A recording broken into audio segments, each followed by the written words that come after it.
अस्सलाम वालेकुम नाजरीन, मैं हूं आपकी होस्ट एनिशा और आप देख रहे हैं K21 न्यूज़ और हमारा शो हेल्थ 21 जो कि है ईसा लेबॉर्ट्री की जानिब से। हमारे साथ डॉक्टर साहिबा मौजूद हैं, डॉक्टर समरा सुहेल। टॉपिक है HPV वैक्सीन, सर्वाइकल कैंसर पे आज हम बात करेंगे। उन्हें वेलकम करते हैं। अस्सलाम वालेकुम। वालेकुम अस्सलाम। कैसी हैं डॉक्टर साहिबा? मैं अल्हम्दुलिल्लाह बिल्कुल ठीक। अच्छा डॉक्टर साहब, सबसे पहले तो आपको पता है कि सर्वाइकल कैंसर की वैक्सीन जो है अब वो लग रही है और उसकी वजह से बहुत सारी ऐसी चीज़ें हैं जो आपको पता है कि सोशल मीडिया पे हम उसका इस्तेमाल थोड़ा सा पॉजिटिव कम करते हैं और नेगेटिव ज़्यादा करते हैं। सर्वाइकल कैंसर की जो वैक्सीन है, अब वालिदैन का ये कहना है कि अगर हम ये लगवाएंगे तो बांझपन के शिकार हो जाएंगी हमारी जो बच्चियाँ हैं। उस हवाले से क्या कहना चाहेंगे? सबसे पहले बहुत शुक्रिया आप लोगों का दावत देने का K21 चैनल पर। और मैं district health office district central की जानिब से यहाँ आज मौजूद हूँ और ईसा लैब की जानिब से। सबसे पहले तो ये है कि हमारे मुल्क के अंदर कोई भी चीज़ न्यूली इंट्रोड्यूस की जाती है तो उसके मिथ्स और मिसकंसेप्शंस बहुत ज़्यादा उसके साथ जुड़े हुए होते हैं। तो और सबसे फेमस मिसकंसेप्शन जो है ये यही होता है कि इनफर्टिलिटी को या बांझपन को उसके साथ जोड़ दिया जाए।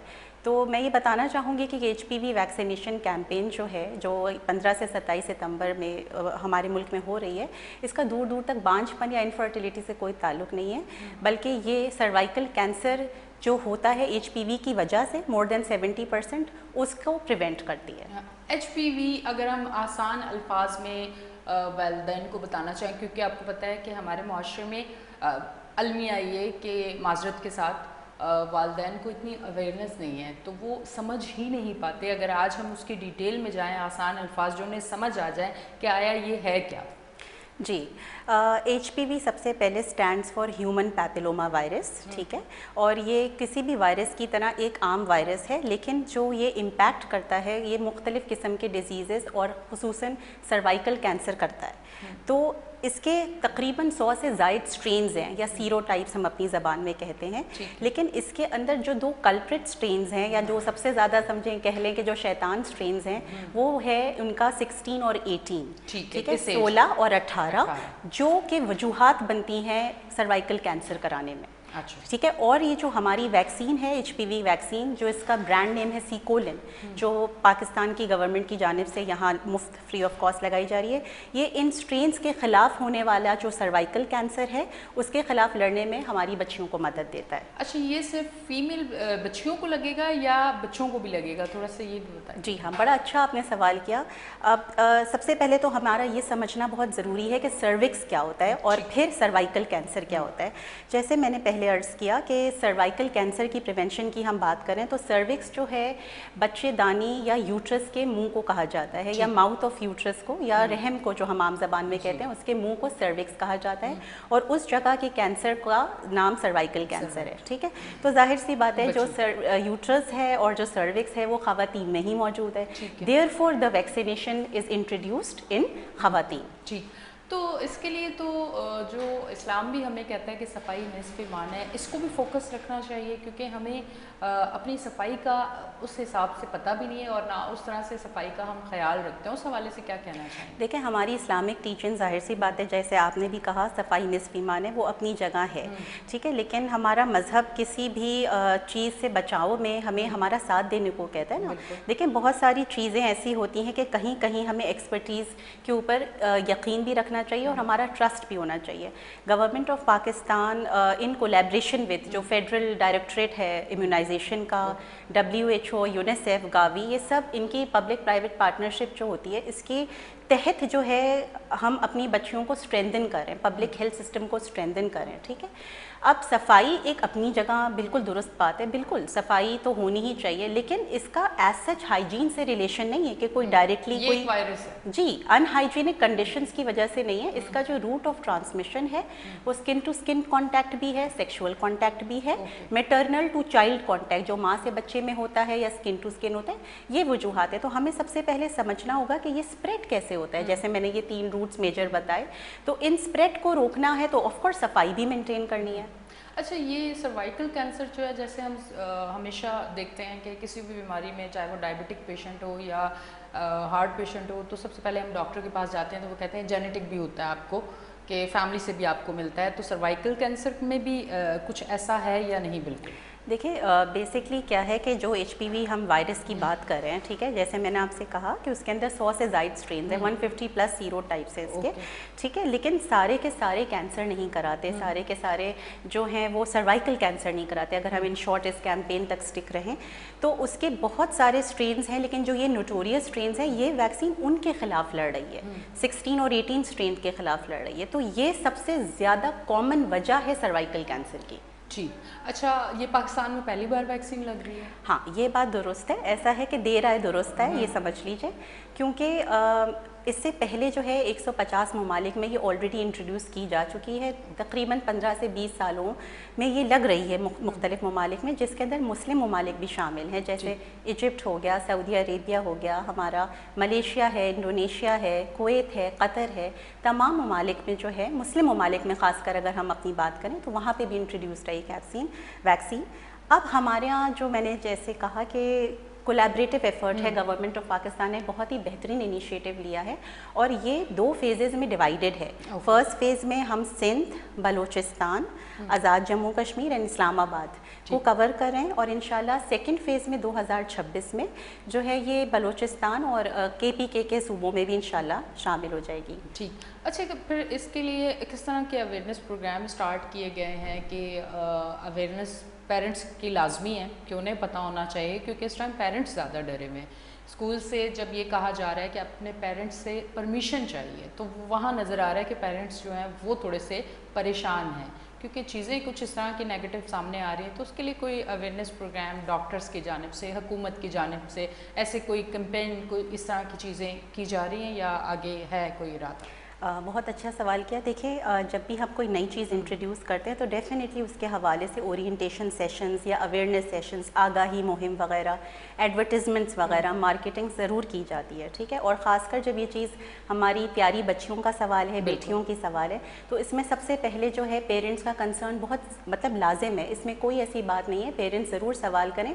लेकिन प्रॉब्लम कहाँ आती है हमारे मुल्क में कि हम जहाँ जवाब ढूंढ रहे होते हैं वो ऑथेंटिक सोर्स नहीं होती है। तो मेरी सिर्फ आपके प्लेटफॉर्म से ये गुजारिश है पेरेंट्स से कि देखिए जहाँ भी आपका कोई कंसर्न है तो आप ऑथेंटिक सोर्स, आप अपने ज़रूर डॉक्टर से रब्ता करें, आप अपने फैमिली स्पेशलिस्ट से रब्ता करें, आप अपनी गायनी से रब्ता करें, या जो भी ऑथेंटिक सोर्सेज हैं उनसे आप मालूमात लें, पहली बात। दूसरी चीज़ ये है कि जैसे इसकी जब ये जो इंट्रोड्यूस की गई है, ये इस साल इंट्रोड्यूस की गई है, लेकिन इसके ऊपर वर्किंग कई सालों से हो रही है। 2 to 3 ईयर्स से हमारी गवर्नमेंट लगी हुई थी कि हम अपनी देखें किसी भी मुल्क का असासा उसके बच्चे होते हैं, और ख़ासकर बच्चियां जब ये आगे माएँ बनेंगी तो इनकी जो हेल्थ है वो हमारे लिए मोस्ट इम्पॉर्टेंट है। उसके हवाले से ये इकदाम उठाया गया है और मैं ये समझती हूँ कि ये गोल्डन अपॉर्चुनिटी है। लिटरली एक गोल्डन टिकट नहीं होता किसी को जैसे ग्रीन कार्ड मिल जाए कि मुफ्त लगाई जा रही है। आप ये देखिए कि जो तमाम नेशनल इम्यूनाइजेशन प्रोग्राम है उसमें भी तो हम सारी वैक्सीनेशंस जो है फ्री ऑफ कॉस्ट ही अपने पब्लिक सेक्टर में देते हैं। तो this is also one thing कि ये भी अब इंशाल्लाह इंट्रोड्यूस हो जाएगी और 2026 से बाकायदा नेशनल इम्यूनाइजेशन प्रोग्राम का हिस्सा होगी। अच्छा, मुझे बताइएगा कि अगर आप बता सकें कि पाकिस्तान में सर्वाइकल कैंसर कितने % है, अगर वो बता सकें। जी बिल्कुल, आपने बहुत अच्छा सवाल किया। देखें हर साल पाकिस्तान के अंदर जो है तकरीबन 5000 से ज़ायद केसेस जो हैं कैंसर, सर्वाइकल कैंसर के डायग्नोस किए जाते हैं। और आपको ये सुनकर बहुत हैरत होगी कि उसके अंदर 3000 से ज़ायद की अमवात हो जाती हैं। तो आप ये देखिए कि जो मोर्टेलिटी रेट है सर्वाइकल कैंसर से जुड़ा हुआ वो तकरीबन 60% से ऊपर है, 65% प्लस ही समझें। तो आप ये देखें कि जो ये कैंसर हमारा पाकिस्तान का तीसरा बड़ा कैंसर है, ख़ासकर विमेन के अंदर, ठीक है, तो इसकी जो है मोर्टेलिटी यानी जो अमवात की शरह है वो बहुत ज़्यादा है। और क्यों ना हम अपने जो कहते हैं ना जड़ से निकाल दिया जाए, जड़ से काट दिया जाए, तो prevention is better than cure, ठीक है ना। तो हम क्यों ना इसको बुनियादी लेवल पे, प्राइमरी लेवल पे वैक्सीनेट करें, अपनी बच्चियों को इम्यूनिटी प्रोवाइड करें, ताकि खुदा ना खास्ता फ्यूचर में इसका एक्सपोजर होता भी है तो वो उससे लड़ने की सलाहियत रखें और एटलीस्ट उनकी बॉडी प्रिपेयर्ड हो। ये समझे एक फ़ौज का काम कर रही है, वैक्सीनेशन हमेशा बच्चों में फ़ौज का काम करती है। ठीक है जी। अच्छा, अब मुझे बताएं सर्वाइकल कैंसर का जो इलाज है, ट्रीटमेंट है, वो पाकिस्तान में है? और सर्वाइकल कैंसर अगर किसी को, मैं दोनों सवाल कर लेती हूँ ताकि आप डिटेल में फिर दोनों का जवाब दे दें। अगर किसी को सर्वाइकल कैंसर होता है तो रिकवरी के कितने % चांसेस होते हैं? वो तो स्टेजेस भी होते होंगे, जिस तरह से आप बताना चाहें, मैंने दोनों सवाल कर दिए। देखिए, सबसे पहली बात तो ये है कि जो सर्वाइकल कैंसर है ना, वो उसकी तशख़ीस बहुत ही एडवांस स्टेज में होती है। ठीक है, किसी भी कैंसर की तरह क्योंकि ये रिप्रोडक्टिव सिस्टम का कैंसर है, तो उसी तरह मेंस्ट्रुअल जो इरेगुलरिटीज़ होती हैं, वेट लॉस वगैरह, ये सारी चीज़ें होंगी, लेकिन इसकी तशख़ीस अनफॉर्चुनेटली बदकिस्मती से बड़ी लेट की जाती है और उस वक्त तक ये कैंसर तकरीबन फैला हुआ होता है, तो इसी वजह से इसकी मॉर्टेलिटी हाई है। ठीक है, हमारे मुल्क में जाहिर सी बात है इतनी अवेयरनेस नहीं है। अगर हम जनरल पॉपुलेशन की बात करें, आज से पहले की अगर बात करें, तो बाकायदा प्राइवेट इंस्टीट्यूट्स में इस वैक्सीन को बहुत एक्सपेंसिव तरीके से ख़रीद कर और फिर जो एक सर्टेन क्लास है वो लगाती है। तो हम क्यों ना इसको प्रिवेंट करें। मैंने जैसे आपसे कहा कि मोर देन 60% मोर्टेलिटी रेट है, तो ऑफकोर्स ट्रीटमेंट तो मौजूद है, लेकिन क्योंकि तशख़ीस बहुत लेट होती है, तो उसका सर्वाइवल बहुत मिनिमम हो जाता है। बहुत ठीक है। अच्छा, अब मुझे बताइएगा, ये जो वैक्सीन लग रही है सर्वाइकल कैंसर की, इस हवाले से आप लोगों तक क्या खबरें, जैसे हमारे पास न्यूज़ की बड़ी खबरें होती हैं, अब डॉक्टर्स के पास क्या है कि वालिदैन जो हैं वो किस तरह से, उनका बिहेवियर क्या है, वो क्या समझ रहे हैं, कितने % लोग हैं जो पॉजिटिव वे में जाके ओके कर रहे हैं और चाह रहे हैं कि उनकी बच्चियाँ इस मूजी मर्ज से दूर हो जाएँ, तो उसका क्या फ़ीडबैक है? जो है, ये आपने बहुत अच्छा सवाल, मैं दोबारा बोलूँगी क्या, क्योंकि हमारा जो इस कैंपेन का लोगो है वो है सेहतमंद बेटी, सेहतमंद घराना और सेहतमंद पाकिस्तान। ठीक है, तो जब हम अपनी बच्चियों की बात करते हैं, बेटियों की बात करते हैं, सबको अपनी बेटियां बहुत प्यारी हैं और हमारे मुल्क को भी बहुत प्यारी है। ठीक है, तो इस पर हसासियत बहुत जुड़ी हुई होती है जब हम फ़ीमेल्स की बात करते हैं, और ख़ासकर मिस जब हम एक एडोलेसेंट गर्ल्स की बात करें, 9 to 14 ईयर्स, 9 से 14 साल की बच्चियाँ जो हसास भी हैं, जो कुछ जिस्मानी चेंजेस से भी गुजरी हैं, मेंटल चेंजेस से भी गुजरी हैं, तो उनकी फ़िज़िकल हेल्थ बहुत इंपॉर्टेंस रखती है। ठीक है, क्योंकि वो फ्यूचर की माएँ होती हैं। तो इसका जो पूरा एक गवर्नमेंट का एक बाकायदा प्लानिंग है, वो यही होती है कि जो हम स्कूल गोइंग गर्ल्स हैं, उनको स्कूल में आसानी के तहत पेरेंटल कंसेंट के साथ उनको कवर करें। बाकी डिफरेंट मदारिस हैं और हमारे पब्लिक सेक्टर्स में भी जितने भी वैक्सीनेशन सेंटर्स हैं, वहाँ पर ये जो है कैंपेन की जा रही है। और इस कैंपेन से पहले आप यकीन कीजिए कि हमारे हेल्थ के लेवल पर ही बेइंतहा अवेयरनेस सेशंस दिए गए, और स्कूल के हवाले में जो है वो स्कूल के कंसर्न्स जो होते हैं, कुछ मीटिंग्स कराई गई जिसमें पेरेंटल कंसर्न्स हैं उनको एड्रेस किया गया, कि जो पेरेंट्स की अपनी कोई मिसकंसेप्शन होती है उसको क्लियर करने की पूरी कोशिश की। हमारे साथ एजुकेशन के दायरे ने बेहतरीन ताउन किया है और अब तक हमें अल्हम्दुलिल्लाह सक्सेस मिल रही है, क्योंकि लोग समझ रहे हैं आहिस्ता आहिस्ता। देखिए, किसी भी नई चीज़ को समझने में टाइम लगता है, तो आई थिंक इंशाल्लाह हमारी आवाम समझेगी भी और समझ रही है, ताउन कर रही है और इस गोल्डन टिकट से फ़ायदा भी उठाएगी, और होना भी यही चाहिए।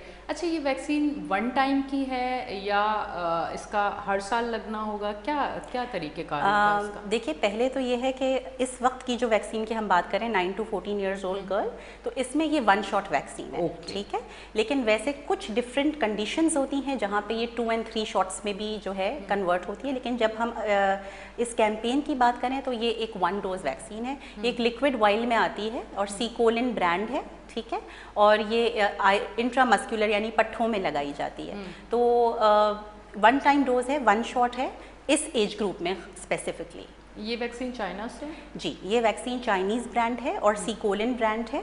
और सीकोलिन जो है वो जो 2 नोटोरियस स्ट्रेन्स हैं हमारे पास, 16 और 18 सीरोटाइप्स, उसको कवर करती है, जो वजह है 70% से ज़्यादा सर्वाइकल कैंसर की। अच्छा, ये सर्वाइकल कैंसर जो ज़्यादा देखा गया है वो देहात साइड पे ज़्यादा केसेस हुए हैं, अगर मैं जानना चाहूँ, क्योंकि अमूमन अगर हमने टीबी की देखा है तो वो देहात साइड पे ज़्यादा देखा है, हमने अगर हेपेटाइटिस का देखा है तो वो ज़्यादा देहात साइड पे देखा है। तो मैं थोड़ा सा ये भी चाह रही हूँ कि थोड़ा सा इस पे भी बात करें। इसमें देखें, ये है कि जो स्टैट्स हैं वर्ल्ड के, वो ये बताते हैं कि जो सर्वाइकल कैंसर की शरह है वो लो टू मिडिल इनकम कंट्रीज़ में ज़्यादा कॉमन है। ठीक है, जैसे फॉर एग्ज़ाम्पल अगर 1 लाख केसेस में जो बाहर ममालिक हैं उसमें तकरीबन अगर 6 से 7 केसेस होंगे, तो हमारे यहाँ 9 से 11 केसेस 1 लाख के अंदर होंगे। तो लो टू मिडिल इनकम कंट्रीज़ में इसकी शरह को ज़्यादा देखा गया है। ठीक।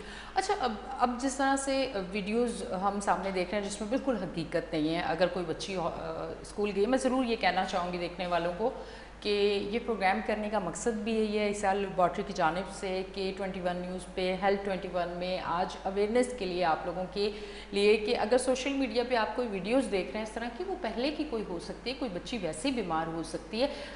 फिर भी मैं ये सवाल इसलिए कर रही हूँ कि हो सकता है पेरेंट्स सोच रहे हों कि इस पर भी बात होनी चाहिए। मुझे बताइए, वैक्सीन जब लगाते हैं तो उस टाइम कितने % चांसेस होते हैं कि बच्ची की तबीयत भी बिगड़ सकती है या कोई इस तरह की एलर्जी भी हो सकती है, कोई ऐसी चीज़, क्योंकि इन सारी चीज़ों को मद्देनज़र रख के ही वैक्सीन लगाई जाएगी या उससे पहले मेडिकल हिस्ट्री बच्ची की जानी जाती है, किस तरह की चीज़ें होती हैं? देखिए, जिस तरह कोई भी वैक्सीन लगाने से पहले कुछ 2-4 सवाल हैं जो बुनियादी होते हैं, जो किए जाते हैं। आपने देखा है कि जब इम्यूनाइजेशन प्रोग्राम हमारा EPI जो है, उसके अंदर भी बेबीज़ को भी हम वैक्सीन लगाते हैं, इवन बर्थ पे वैक्सीन लगती है और अप टू 5 इयर्स लगती है, ठीक है।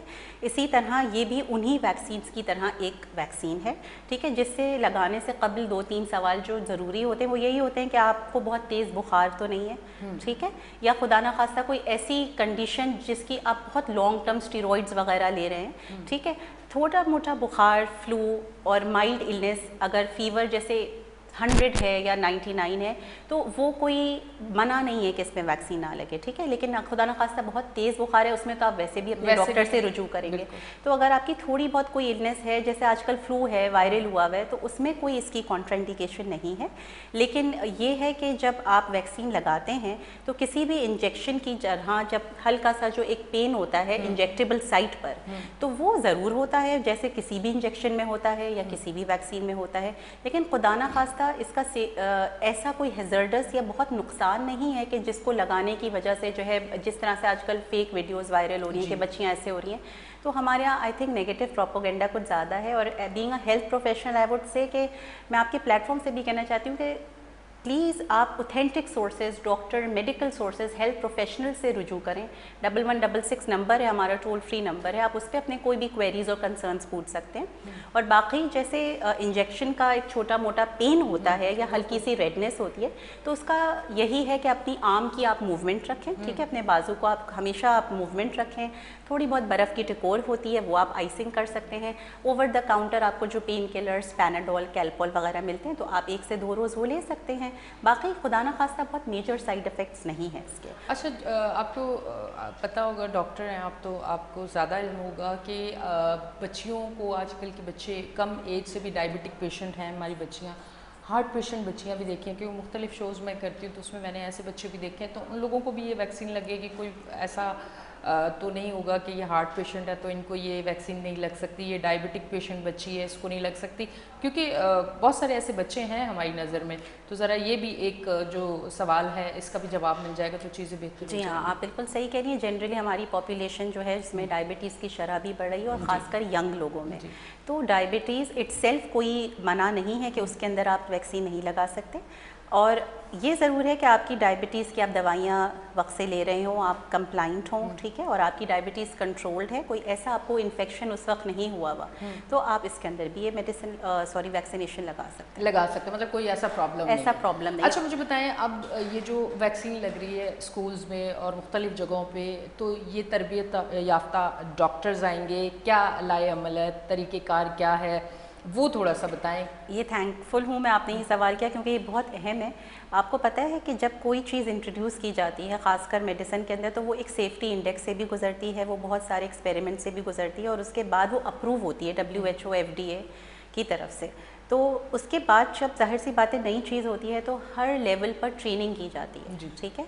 और सिर्फ डॉक्टर्स ही नहीं, जो भी स्किल्ड स्टाफ है उनकी नीचे से लेकर ऊपर तक तमाम उहदों की ट्रेनिंग होती है, और ये बड़ी विगरस ट्रेनिंग होती है जो कि बाकायदा इसका एक प्रोसेस होता है, इसकी प्लानिंग की जाती है कि हर लेवल पर इसको जो है किस तरह से डील किया जाएगा कि खुदा ना ख्वास्ता अगर कोई मिसहैप हो जाता है, या अगर किसी के कोई ऐसे क्वेश्चंस हैं जिसका हमें आंसर देना बहुत ज़रूरी है, क्योंकि देखिए आवाम को सेटिस्फाई करना भी बहुत ज़रूरी है। तो इसकी बहुत ही एक विगरस लेवल पर, बहुत अच्छे लेवल पर ट्रेनिंग की जाती है, डॉक्टर्स को एक प्रोसेस से गुजारा जाता है, उनको ट्रेन किया जाता है और उनके साथ कुछ प्रैक्टिकल हम टेस्ट्स भी करवाते हैं और उसके बाद फिर हम उनकी एक जो प्रोफेशनल टीम्स होती हैं उनको हम मैनेज करके डिफरेंट जगहों पे देते हैं। तो ये ऐसा नहीं है कि जो है बस ऐसे ही कोई उठा और जाके उसने लगा दिए, बाकायदा एक माइक्रो प्लानिंग का हिस्सा होती है ये चीज़, जिसके अंदर ट्रेनिंग के तहत ही प्रोफेशनल्स मौजूद होते हैं। ठीक, मतलब 9 से 14 साल की बच्चियों को ये वैक्सीन लगेगी और अभी प्रोफेशनल टीम्स लगा रही हैं। ठीक है, स्कूल्स में भी आएंगी वो? स्कूल बिल्कुल, हमारे जो, क्योंकि आपको पता है कि जो हम बात कर रहे हैं 9 से 14 साल की बच्चियों की, तो वो ज़्यादातर हमें स्कूल्स में ही मिलेंगी। अगर हम कराची के बात करें, लेकिन हम यहाँ पे सिर्फ कराची की बात नहीं कर रहे, हम सिंध, पंजाब, इस्लामाबाद और आज़ाद एंड जम्मू कश्मीर, तो हम इन डिस्ट्रिक्ट्स के अंदर या इन प्रोविंसेस में फ़र्स्ट फेज़ में कवर करें। तो चाहे स्कूल हो तो स्कूल में बच्चियों को लग रहा है, मदारिस में लग रहा है। इसके अलावा जितने भी पब्लिक वैक्सीनेशन सेंटर्स हैं, जितने भी पब्लिक वैक्सीनेशन सेंटर्स हैं, वहाँ ये वैक्सीन मौजूद है, फ्री ऑफ कॉस्ट है, हलाल वैक्सीन है, इसमें कोई ऐसी चीज़ नहीं है खुदा ना खास्ता जो बांझपन का शिकार करे। लेकिन इस चीज़ को काइंडली समझिए कि ये कितनी इम्पॉर्टेंट चीज़ को प्रिवेंट करने में जो है वो मदद दे रही है। बहुत बहुत शुक्रिया डॉक्टर साहिबा, आपने इतना कीमती टाइम दिया और इतने उस टॉपिक पे कि जिस टाइम पेरेंट्स जो हैं वो शदीद मुश्किल का शिकार हैं कि ये लगवानी चाहिए या नहीं, और बहुत अच्छे आपने जवाब दिए। यकीनन जो पेरेंट्स मुझे देख रहे हैं उन्हें अच्छे से समझ आ चुकी होगी। तो मैं भी एक रिक्वेस्ट आपसे यही करना चाहूँगी कि ये वैक्सीन अपनी बच्चियों को ज़रूर लगवाएं ताकि आने वाली ज़िंदगी में वो सेहतमंद ज़िंदगी अपनी गुजारें और आप भी खुशियों के साथ उनके साथ रहें। अपनी होस्ट एनिशा को दें इजाज़त, फिर मिलेंगे। अल्लाह हाफ़िज़।